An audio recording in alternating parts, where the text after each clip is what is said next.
মুহূর্তে আমরা রয়েছি জেন্টিং হাইল্যান্ডসে, আর সুইসেম বলে একটা রেস্টুরেন্টে এসেছি। এটা হচ্ছে একটা রুফটপ টাইপ রেস্টুরেন্ট, মানে নিচেটা রেস্টুরেন্ট আর ওপরে হচ্ছে খাবার স্টল। এই দেখুন, আর এটা এত বিখ্যাত তার কারণ হচ্ছে এর ঠিক পেছনেই হচ্ছে ইনডোর থিম পার্ক।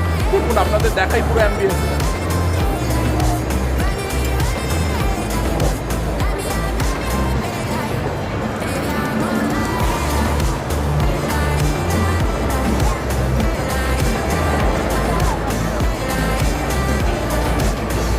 আর সঙ্গে এই যে ইনডোর পার্কটা রয়েছে সেখানেই আপাতত লাঞ্চটা সারবো।